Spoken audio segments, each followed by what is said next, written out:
Obrigado por nos acompanhar nesta transmissão do culto a Deus na Primeira Igreja Batista do Pará.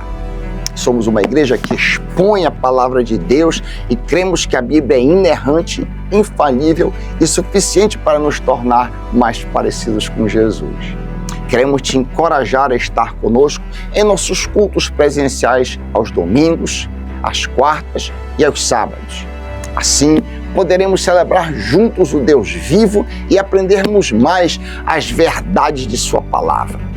Se você tomou alguma decisão, entre em contato conosco através do nosso site e das redes sociais. Queremos orar por você e ajudá-lo na sua caminhada com Cristo. Que Deus te abençoe copiosamente em nome de Jesus. Amém.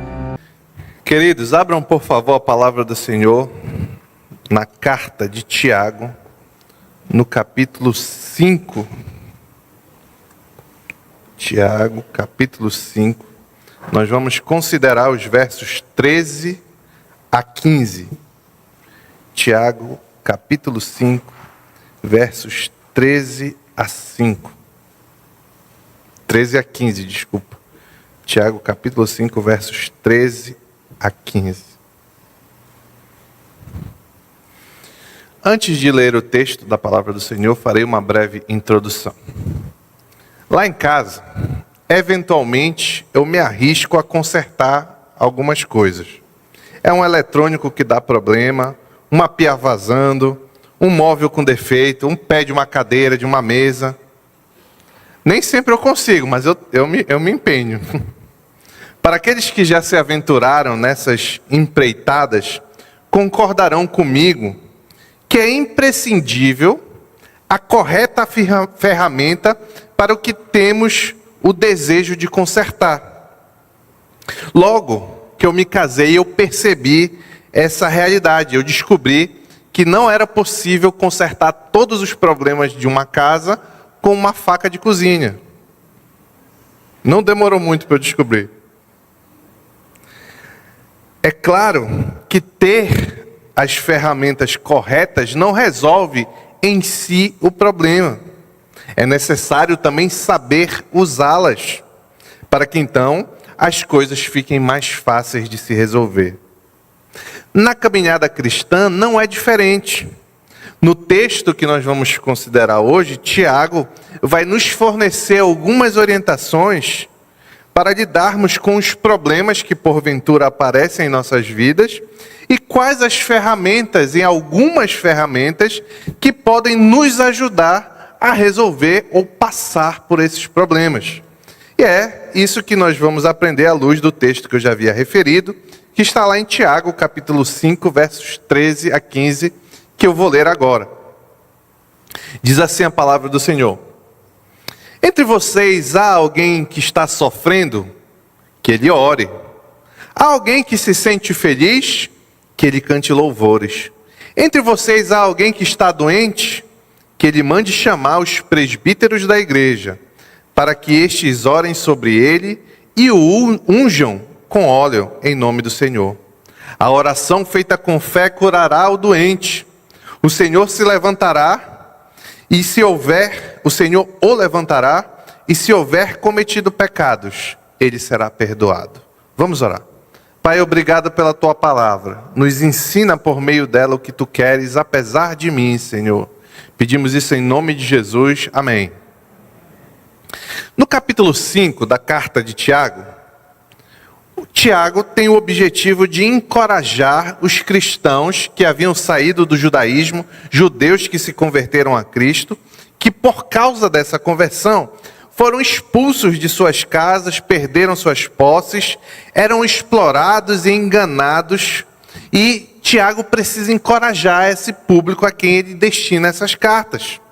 E ele faz este encorajamento principalmente sobre uma razão principal, lógico, né? Especialmente por uma razão principal: a volta do Senhor Jesus Cristo. Veja lá, Tiago capítulo 5, verso 7. Verso 7, Tiago 5, verso 7. Portanto, irmãos, sejam pacientes, está aqui a razão do encorajamento, a razão principal de encorajamento, até a vinda do Senhor. Ainda, Com o objetivo de encorajar os seus leitores, Tiago, nos versos 10 a 12, os lembrou do exemplo dos profetas do Antigo Testamento, especialmente Jó, para que seus destinatários lembrassem que deveriam se manter perseverantes apesar de todas essas dificuldades que eles enfrentavam.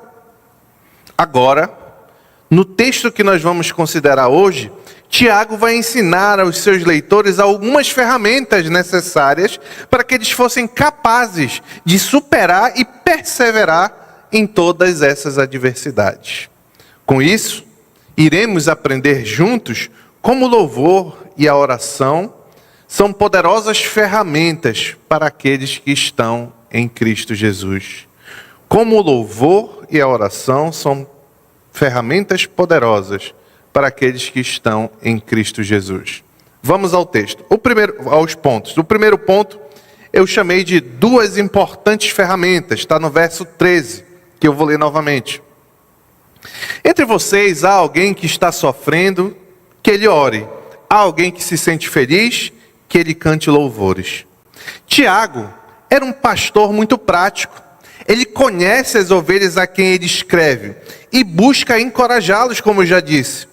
Porém, ele sabe que a esperança, principalmente na questão da volta de Cristo, porém ele sabe que a esperança na volta de Cristo não livra os crentes dos problemas diários. Apesar de nos fortalecer no meio desses problemas, não é, no tempo presente, uma libertação dessas coisas. Por isso, Tiago escreve como quem conhece a dificuldade das suas ovelhas. Nós sabemos por experiência própria que o cristão não vive sempre no ápice de uma montanha de fé, de modo que ele não se entristece nem se desanima diante das tribulações. A vida não é assim do crente. A minha não é assim. Nós sabemos que apesar de que muitos podem imaginar e ensinar o contrário, o fato é que mesmo crentes sofrem de diversas maneiras. Eu e você podemos ter sofrimentos diversos, temos sofrimentos diversos, de origem física, mental, pessoal, financeira, relacional, espiritual, etc. O apóstolo Paulo é um exemplo de um crente que sofreu. Ele comandou em Filipenses 4:4 que todos se alegrassem no Senhor, e nós devemos nos alegrar no Senhor, porque a alegria no Senhor é ultra circunstancial, não depende das circunstâncias, mas isso não significa que Paulo em si não sofreu. Ele sofreu bastante, como você pode ler, especialmente em 2 Coríntios. O próprio Senhor Jesus, ele é descrito pelo profeta Isaías como um homem experimentado no sofrimento. Isaías 53:3 diz que o Messias que viria é um homem de dores e experimentado no sofrimento. Sabendo disso, de todas essas coisas, desde o início da carta, Tiago já havia comandado aos seus destinatários perseguidos e expulsos de seus lares que considerassem a semelhança de Tiago, por outras razões, é claro, mas a semelhança de Paulo, que considerassem por motivo de grande alegria o passar por dificuldades. Você pode ler isso depois lá em Tiago capítulo 1, verso 2. E naquela altura, quando Tiago deu este comando aos seus destinatários, ele disse o que eles deveriam fazer caso considerar ter alegria no meio das dificuldades fosse muito difícil. É o que Tiago orienta a igreja a partir do verso 5 do capítulo 1.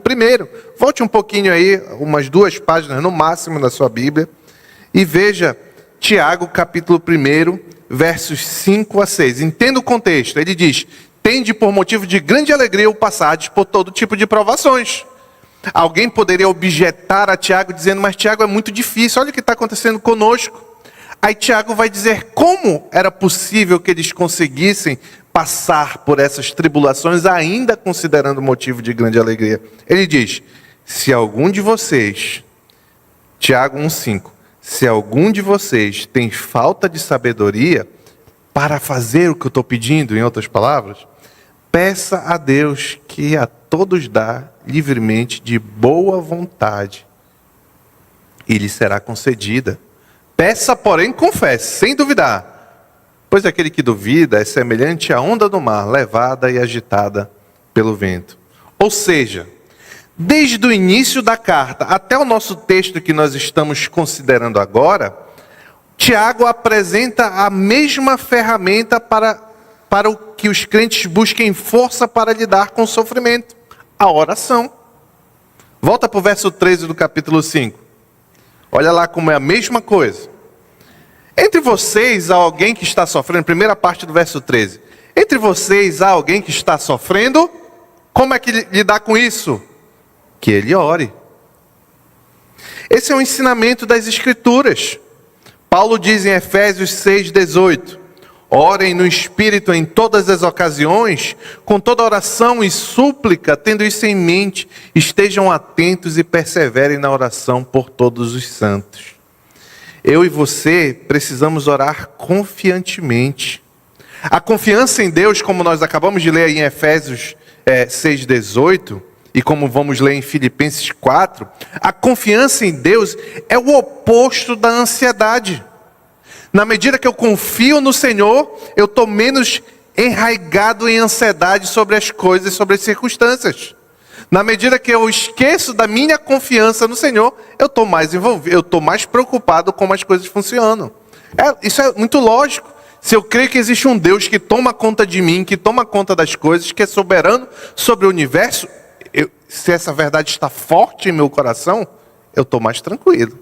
O pau pode fumaçar, como diz o nosso pastor, e eu estou firme. Agora, se eu estou afastado do Senhor, não tenho tido tempo de buscar a verdadeira comunhão, ou não tenho providenciado tempo para buscar a verdadeira comunhão, então é mais comum que eu seja tomado por medo das circunstâncias quando aquilo sai do que eu espero.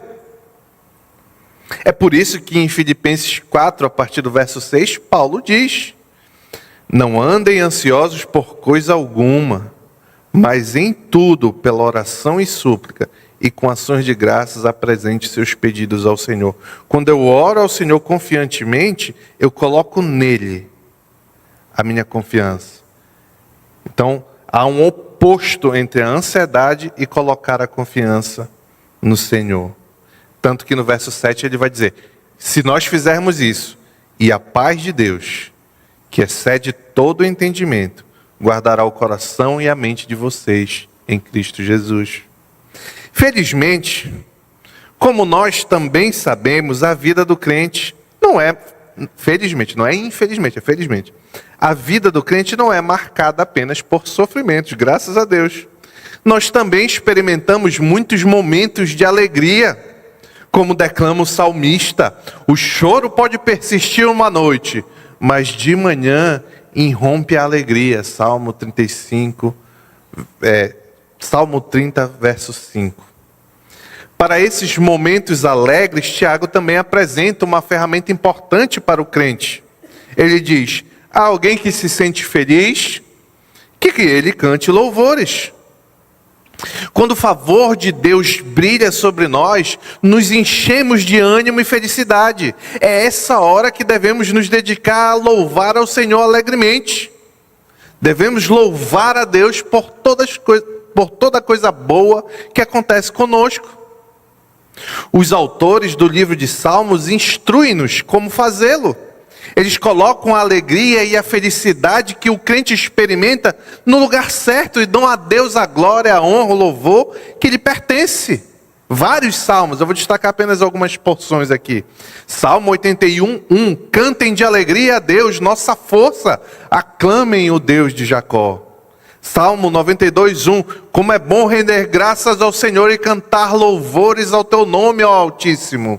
Salmo 98:4, aclamem o Senhor todos os habitantes da terra, louvem-no com cântico de alegria e ao som de música. Em resumo, devemos buscar o Senhor em todas as circunstâncias da vida. Quando estamos em dificuldades, precisamos nos achegar a Ele com súplicas e confiança. Quando estamos alegres, devemos nos achegar a Ele com louvores de graça e alegria. algumas outras lições para mim e para você nesse primeiro ponto. A primeira, que é muito clara, que infelizmente muitas igrejas, não é o caso da nossa, graças a Deus, muitas igrejas ensinam equivocadamente, é que o crente sofre. O crente sofre. Como é triste você não compreender isso adequadamente. Eu lembro, já falei algumas vezes aqui, no episódio em que eu fui pregar em uma igreja, e envolvia, dentre outros pontos, a questão do sofrimento. E quando eu terminei de pregar ali, várias irmãs me cercaram ao final do culto e ficaram dizendo: pastor, muito obrigado por essa palavra. Eu estou passando por tantas lutas na minha vida, e quando as irmãs viam as lutas que eu estava passando, elas perguntavam por que eu estava passando por isso, se eu era crente, se eu vinha para a igreja, se eu orava. Como se tivesse necessariamente uma relação direta. Se você vive, caminha nos caminhos do Senhor, então quer dizer que você não vai sofrer. Sabe quem é que pensa assim? Os amigos de Jó. Lembra de Jó? Jó sofreu, nós sabemos porque é revelado no início do livro, por que ele estava passando por aquilo tudo. Deus estava testando não Jó, mas estava testando Satanás ali, e ele mostrou como o servo se manteria fiel diante dos desafios, mas Jó não sabia de nada disso, nem os amigos dele. Depois Jó descobre. Aí os amigos dele chegam lá e dizem assim: olha, Jó, tu está em pecado, Jó. Tu está fazendo alguma coisa errada, isso não é normal. Tudo isso que está te acontecendo, perdeu os filhos, perdeu as posses, está doente, etc. Isso aí com certeza tu pecaste. A mulher de Jó diz: olha, amaldiçoa o teu Deus e morre. Essa visão não é a visão da Bíblia. O crente, ele passa por sofrimentos. E nós devemos estar cientes disso, é importante para mim e para você. Para que quando nós passemos por essas situações, nós não ignoremos esse fato. Imagine como devia ser triste para aquela... Pode parecer cômico, mas era triste para aquela senhora achar que, não, igual como amigo de Jó, eu devo estar fazendo mesmo. Isso que eu estou passando é culpa minha de alguma forma. Mas não necessariamente, pode ser, mas não necessariamente. Por isso, se você que está me ouvindo nesta noite, vem para a igreja em procura de alegria, prosperidade, que todas as coisas deem certo na sua vida, eu acho que você foi para a igreja errada. Aqui, o nosso objetivo, segundo a palavra de Deus, não é dizer que todo mundo vai ser feliz, alegre, que vai realizar todos os seus sonhos, mas é nos equipar à luz da palavra, a que nós sejamos capazes de glorificar a Deus em qualquer circunstância, quer seja na parte ruim, quer seja na parte boa. Não podemos esquecer que mesmo no sofrimento, isso aqui é outra aplicação, tá? Não podemos esquecer, eu e você, que mesmo no pior sofrimento, subsiste em mim e você que estamos em Cristo, uma alegria permanente que não pode ser retirada de nós. Se eu e você somos crentes, podemos passar por qualquer tipo de luta, e todos nós passamos, eu passo, vocês passam, uns em maior, outros em menor medida, ninguém está comparando sofrimento aqui, mas o ponto é que, a despeito de qual sofrimento eu e você estejamos passando, ainda temos um motivo de nos alegrar. Fomos alcançados pelo Evangelho do Senhor Jesus Cristo. Um dia Deus, por muita graça e misericórdia, concedeu a mim e a você o dom da fé. Nos tornou capazes de crer na obra do Senhor Jesus, confiar nele como nosso Senhor e Salvador e lutar contra os nossos pecados. Eu e você seremos incapazes de fazer todas essas coisas se não fosse pela misericórdia e bondade do Senhor. E porque a misericórdia e a bondade do Senhor nos alcançou, sempre teremos, no pior vale que seja, motivo para nos alegrar no Evangelho de Cristo Jesus. Nenhuma desgraça nesse mundo é maior do que o benefício de pertencer ao Senhor Jesus. Paulo sabia disso, não é à toa que ele diz em Romanos 8,18: considero que os nossos sofrimentos do tempo presente, eu estou lendo em outra versão, mas a da área é mais bonita. Considero que os nossos sofrimentos do tempo presente não se comparam com as glórias que hão de ser reveladas em nós. Olha o que Paulo está dizendo. Que por mais que ele sofresse, ele guardava esse motivo de alegria. Eram as glórias que estavam guardadas para aqueles que amam a Deus. Mesmo um crente desenganado no hospital, sem solução para o seu problema, alguém em luto, alguém que foi à bancarrota, perdeu tudo que tinha. Esse crente verdadeiro ainda está em Cristo Jesus. Nada pode tirá-lo da mão do Senhor. E aí podemos repetir como Paulo, agora eu vou usar o texto que eu escrevi aqui. Considero que os nossos sofrimentos atuais não podem ser comparados com a glória que em nós será revelada. Como viver estas verdades? Como viver quando às vezes é muito difícil? Como era para os irmãos ali a quem Tiago escreve? Como viver isso? Tiago nos dá uma importante ferramenta na oração. Eu e você temos que pedir ao Senhor humildemente que Ele traga à nossa memória, que Ele traga ao nosso coração a memória do que Deus fez por nós, da onde Ele nos tirou, que condições nós estamos ao estarmos em Cristo. E aí o Senhor concede sabedoria. A mesma coisa que a gente leu lá no início da carta. Concede sabedoria sem medida para aquele que busca para lidar com essas dificuldades e fazer a vontade dele. Talvez, meus irmãos, essa aqui seja uma das condições mais sofríveis dos descrentes. Eu já passei por muitas lutas, já perdi pessoas queridas, muito amadas, já tive problemas gravíssimos, tenho alguns ainda, mas tive problemas gravíssimos de saúde. E problemas de relacionamento, etc. Vários problemas, como você também. Nenhum de nós é diferente aqui. Mas eu posso testemunhar como é bom saber que mesmo nesses problemas, quando nós estamos no escuro do quarto, na hora que vamos dormir, quando nós fechamos o olho e o mundo parece que está caindo ao redor, eu, de olho fechado, poder levar minha mente e meus corações ao meu Senhor, sabendo, confiando que Ele me escuta. O descrente não pode fazer isso. Ele tem que perder um familiar e não ter a quem recorrer. Ele tem que estar desempregado, passando talvez por necessidade e não ter a quem clamar por ajuda.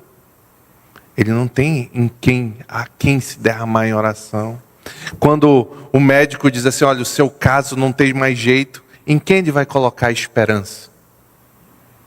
Nós crentes, nós oramos até o último momento. Porque sabemos que no Senhor sempre existe esperança. Nada é impossível para o Senhor.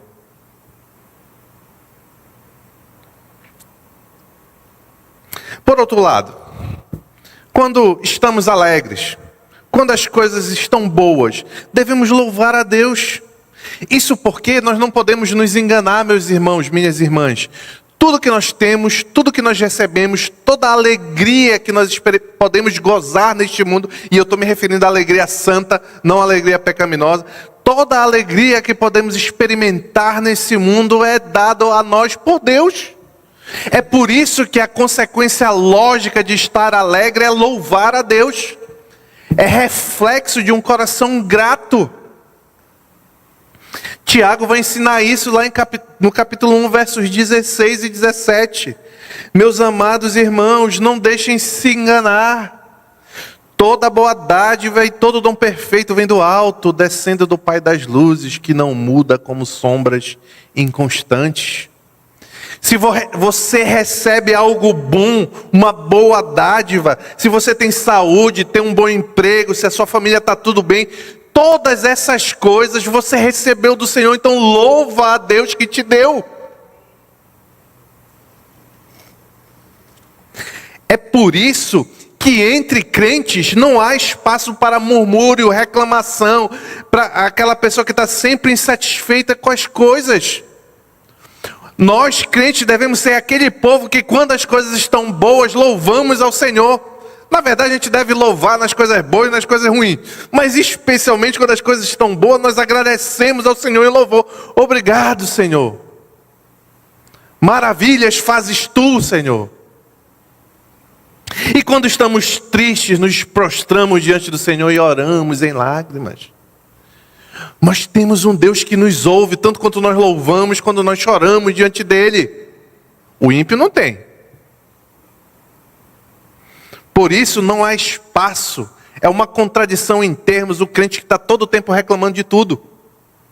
Porque se está ruim, ora. Se está bom, louva. Tiago não deu uma terceira opção. Segundo ponto. Usos para a oração. Versos 14 e 15. Entre vocês há alguém que está doente, que ele mande chamar os presbíteros da igreja, para que estes orem sobre ele e o unjam com óleo em nome do Senhor. A oração feita com fé curará o doente, o Senhor o levantará, e se houver cometido pecados, ele será perdoado. Estes dois versos são muitas vezes também mal interpretados. Porém, se nós observarmos o contexto em que foram escritos, não teremos maiores dificuldades. Vem comigo. No início do verso 14, Tiago apresentou orientações. No início do verso 14, Tiago apresenta novamente orientações com base em uma pergunta. Ele diz: entre vocês há alguém que está doente? Essa doença a que Tiago se refere, trata-se de um tipo de doença física, ou seja, a doença no corpo, o corpo da pessoa que ele está usando como exemplo, está enfraquecido, quer seja por um mal interno, quer seja por um mal externo, a pessoa se feriu, se machucou, alguma coisa assim.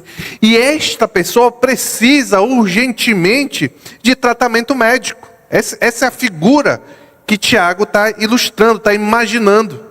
O que um crente nessas circunstâncias deve fazer? Tiago dá um conselho, ele diz que ele mande chamar os presbíteros da igreja. Quem são os presbíteros da igreja? O Novo Testamento registra o termo presbítero logo depois da fundação da igreja, no Pentecostes, no livro de Atos.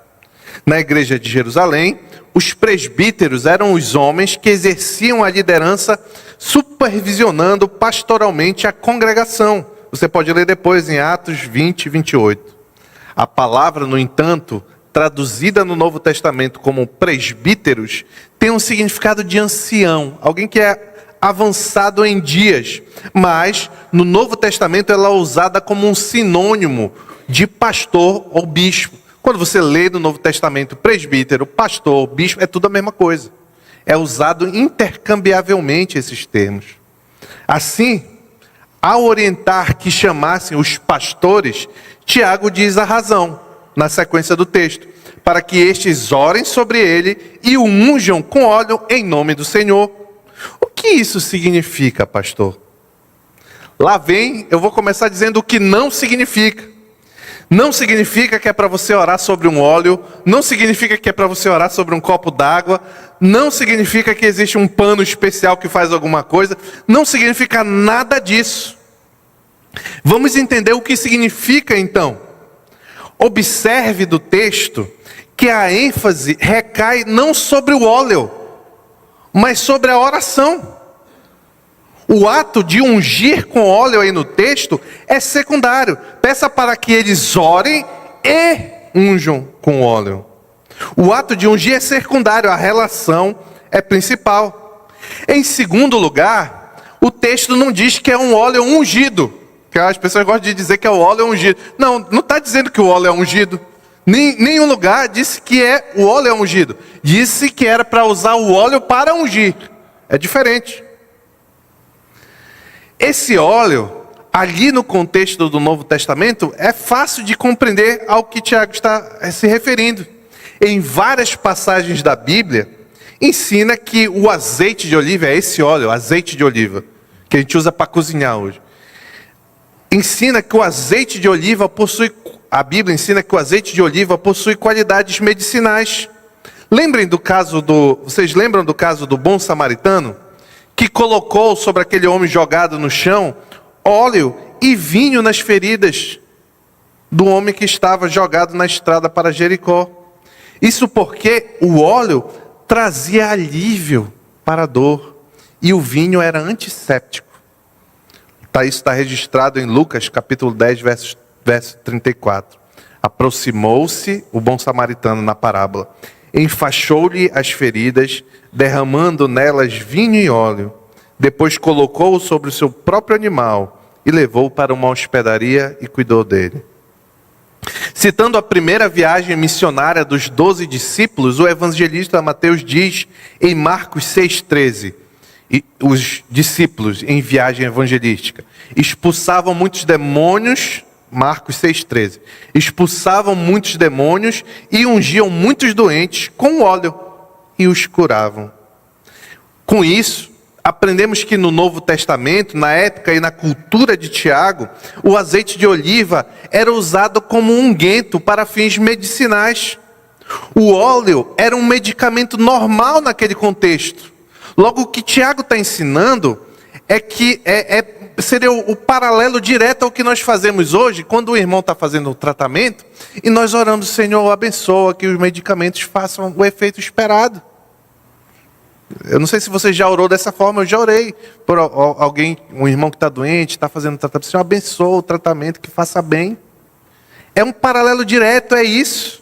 Não é para eu e você sair jogando azeite de oliva nos irmãos doentes. Não faça isso, meu irmão.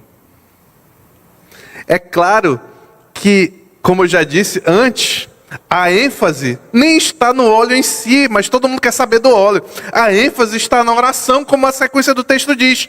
Ela não diz que o óleo derramado curará o doente. Não está escrito isso no texto. O que está escrito no texto é que a oração feita com fé curará o doente. Ao ser chamado para visitar um enfermo, os presbíteros deveriam orar em favor dele e levar o medicamento que eles possuíam na época, que era o óleo. Mas tudo na completa dependência do Senhor. Porque, a despeito do medicamento, quer seja o óleo naquele tempo, quer seja os medicamentos que nós tomamos hoje, em última análise, quem sempre traz a cura é o Senhor.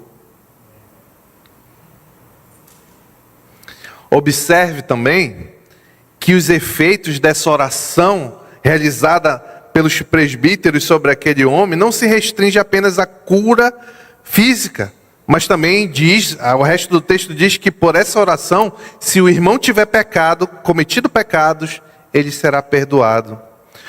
Com isso, Tiago tem uma importante lição para nós, que a oração é uma importante ferramenta tanto para a cura do corpo, como para a cura da alma. Eu e você não somos gnósticos, que cremos, místicos, que creem que a parte material do homem, o corpo, é mal e que o espírito é bom. Isso é pensamento de espírito, isso é pensamento de gnóstico, não é de crente. Deus trabalha com crente para a restauração do corpo e da alma. Deus se importa com seu povo como integralmente. Lembra aquele texto de Paulo lá em 1 Coríntios 6, se eu não estiver enganado, 19, quando ele diz assim: olha, fujam da imoralidade sexual. Vocês não sabem que o corpo de vocês está unido a Cristo? Por acaso vocês uniriam o corpo de Cristo com uma meretriz, com uma prostituta? Vocês não sabem que o corpo de vocês é habitado pelo Espírito Santo e foi comprado por alto preço? Ali, Paulo está falando de corpo físico, do meu e do seu corpo, do corpo do crente. Então, nós não podemos ter essa visão mística de mundo, que o Senhor só tem preocupação com a alma e não está nem aí com o corpo. É muito comum em alguns círculos, infelizmente. Jesus demonstrava esse cuidado integral de Deus para com o seu povo, para com as pessoas. Lembre que ele curou o paralítico. Quando ele curou o paralítico que foi descido pelo teto diante dele, ele disse assim: os teus pecados estão perdoados. Jesus sabia de tudo que ia acontecer. Aí os fariseus ficaram se questionando: quem és tu para dizer que... Pensando, quem é esse homem para dizer que os pecados estão perdoados? O Senhor, que conhece o pensamento deles, disse assim: vocês acham que é muito difícil o Filho do Homem perdoar pecados? Eu estou parafraseando aqui, não vai achar que vai estar exatamente assim. Vocês acham que é muito difícil o Filho do Homem perdoar pecados? Pois então, será que é mais fácil dizer: esse homem levanta, toma teu leito e anda? E aquele homem se levantou e foi para a sua casa diante de todos. Isso está registrado em Marcos 2, 5, 9 a 11. Assim, aprendemos que Jesus pode curar a alma e o corpo e tornar pleno todo ser humano. Então, uma vez que o enfermo reconhece que está em pecado, deve confessá-lo a Deus, que está pronto a perdoar o pecado que foi confessado. Tiago vai ensinar isso na sequência do texto, um verso que nós não vamos considerar hoje, mas eu vou ler o verso 16. Portanto, confesse os seus pecados uns aos outros, e orem uns pelos outros. Outra ferramenta para a oração. E orem uns pelos outros para serem curados. Aqui o curados é outro curado. Não é curado da doença, mas é curado do pecado. A oração de um justo é poderosa e eficaz. Algumas lições para mim e para você. Não estava aqui no script, mas eu me lembrei agora. Um tempo atrás, eu não sei quando a Assembleia fez 100 anos, a Assembleia de Deus. Quando eles fizeram 100 anos, já faz um bom tempo aí, eu não era muito firmado na fé. Quando? 2000 e... então faz 14 anos. Pois é, eu não era muito firmado na fé. E aí, um amigo meu, que não é nem crente, mas não é mais, era ator, ele interpretou um dos dois no vídeo que eles fizeram. Eu não sei se ele era o Gurnaving ou o outro. Um amigo meu muito próximo. Ele era ator, não era crente nada, mas ele foi que interpretou um dos dois personagens lá. Eu acho que era o Gurnaving. E aí, como era meu amigo, ele levou o vídeo lá para casa, a gente foi assistir aquele vídeo. Aí ele botou ali o vídeo e tal. E eu apesar de estar meio afastado, mas digamos assim, muito imaturo, ele ainda tem que amadurecer muito. Mas estava muito mais imaturo naquela época. Mas eu já era aqui da igreja, eu já frequentava aqui a igreja e tal. E aí, eu vi lá no vídeo que eles diziam o seguinte: por que, não é a verdade, tá? Mas é o que o vídeo diz.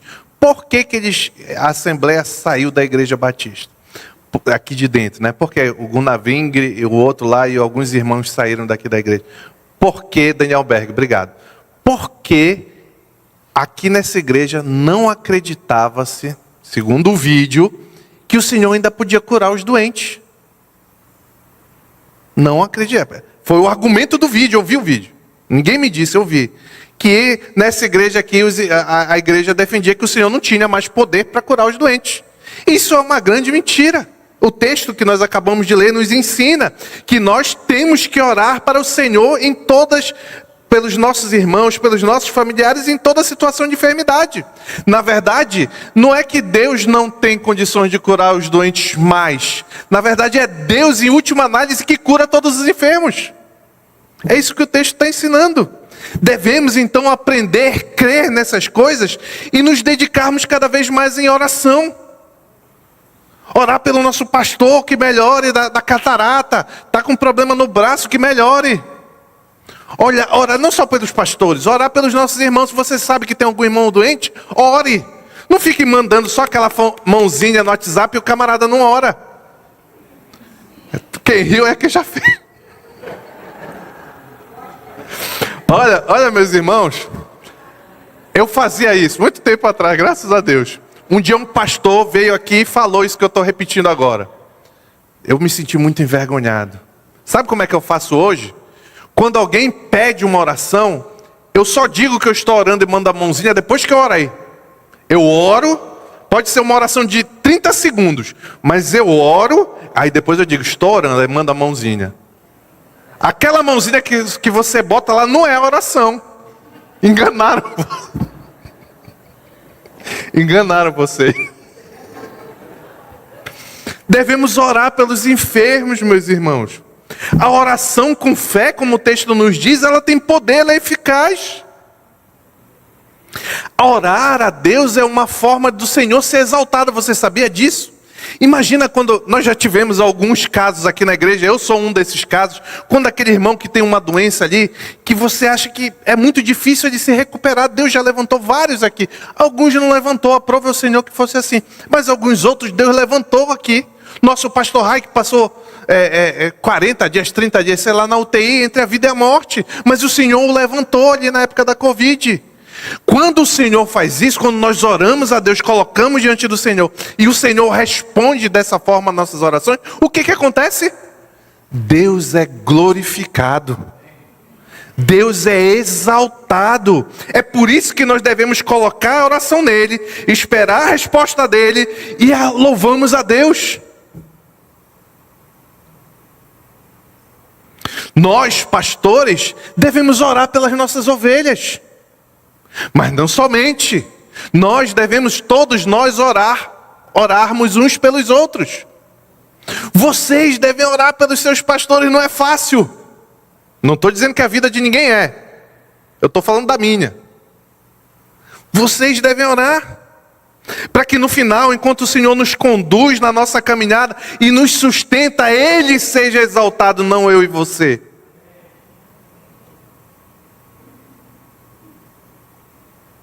Da mesma forma, isso aqui é muito importante, nós devemos orar para que o Senhor perdoe os nossos pecados, mas também devemos orar pelos nossos irmãos. É interessante, meu irmão, isso aqui é muito interessante. Quando a gente peca, Senhor me perdoa, Senhor me ajuda, não quero mais fazer mais isso. Mas quando o irmão peca, quem é que levanta para orar? Perdoa o pecado do meu irmão.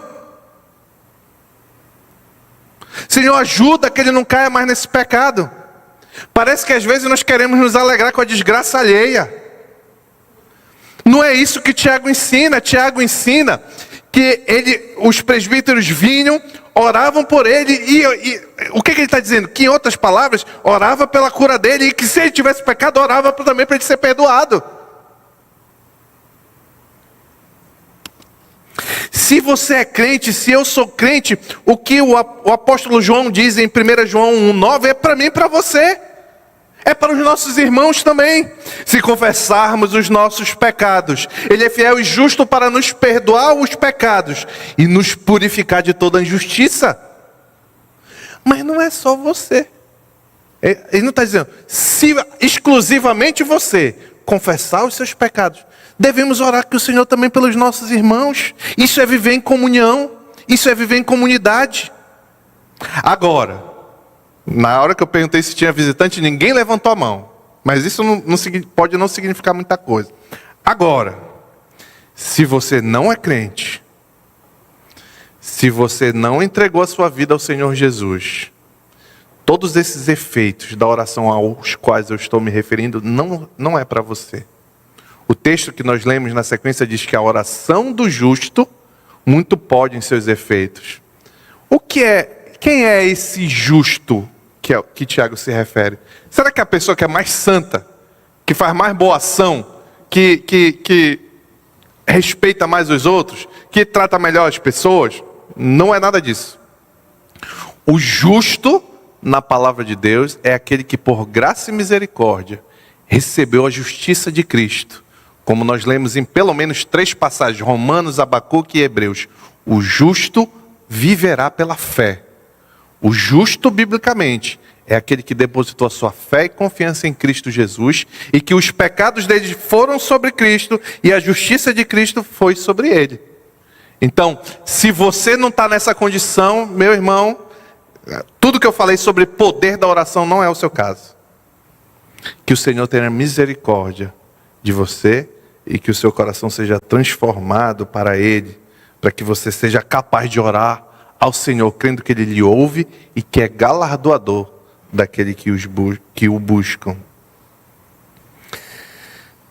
Tem uma última lição antes da conclusão, é que uma das responsabilidades que Tiago concede aos presbíteros e por derivação é de toda a igreja, é que nós devemos ter também, temos também responsabilidade para com o apoio material dos enfermos.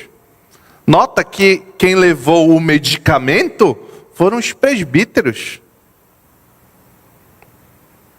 Então, nós não devemos amar os irmãos só de palavra e espiritualmente, os irmãos integralmente, como Deus faz, cuidando do corpo e da alma.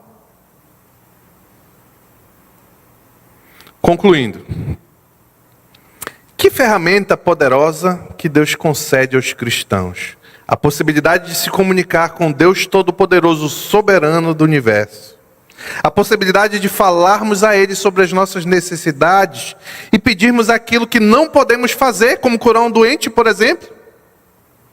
Porém, você já se questionou que se Deus é soberano todo sobre todas as coisas, por que precisamos orar? Em resumo, porque Deus,